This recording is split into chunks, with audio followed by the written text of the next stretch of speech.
the civilians around the area were in the crossfire of the fighting, and there was no place for them really to go other than our compound.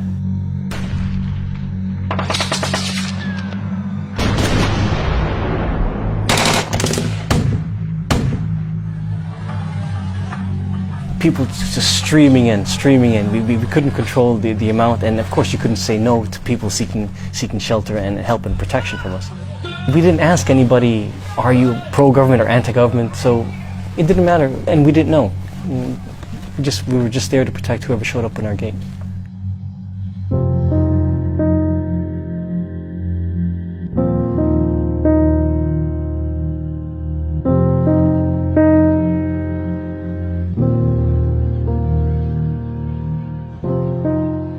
The government took over Boer Town from the armed groups. They incurred a lot of losses themselves, and but by the time they got to Boer, temperatures were very high, and they were very angry. I'm sure they were also in a state of shock.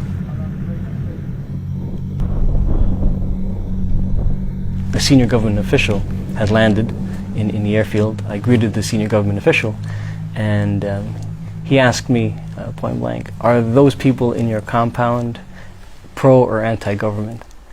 And I said, sir, we don't distinguish. We just help whoever shows up. And we said, well, I want to visit later. And I thought that was a great idea, and I was more than willing to support in any way I could. Made the arrangements. But he arrived in the afternoon with at least 80 armed soldiers. And when they came to the gate, it was clear that the intentions were not good. Yeah, and you can go with anybody that's unarmed and not in uniform, except media. Except media. If you don't solve them, you will answer. If you don't answer, you will answer. They wanted to make their way past me and into the compound. I immediately said, you can't come in with your weapons, you can't come in with the uniforms, and you can't come in with your cameras because of respect for the internally displaced persons. And they refused. Said, no, this is our country, our government. You don't tell us where to go. And that's when soldiers started to push past me, and that's when I ordered the gates of the compound closed.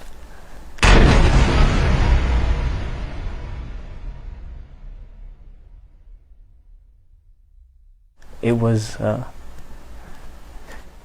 difficult. Hearing the gates close was probably the loudest sound I've ever heard, because I found myself on the other side with a military liaison officer and another civilian staff, and that was it. That's when the soldiers had cocked their rifles at me and still insisted to come in. And that's when I really just kept saying no. I mean, we had all these people depending on us, depending on the UN inside that compound. Thousands. This was their last refuge.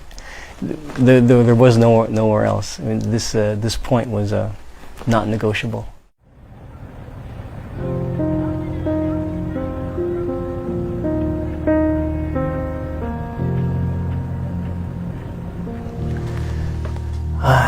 At minimum, they would have shot whomever they thought could have been anti-government.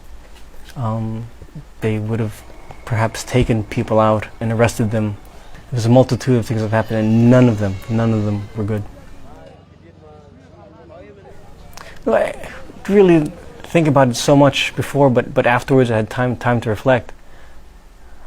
I pretty much said goodbye to everything. I didn't know what was going to happen, and just had to make an internal decision what was important, and right then and there, and the thousands of people that we were protecting was the most important thing.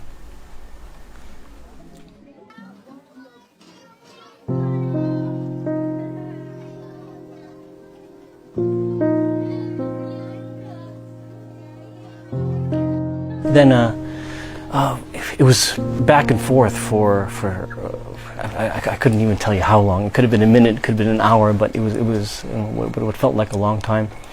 After they saw that we weren't budging, and somehow they got less emboldened. And I can't say when the pivot time was, when things turned around, but they just, at some stage, started to get into their vehicles and leave. And that was almost the opposite of what I thought was going to happen next. And but I'm grateful that that's the way it ended.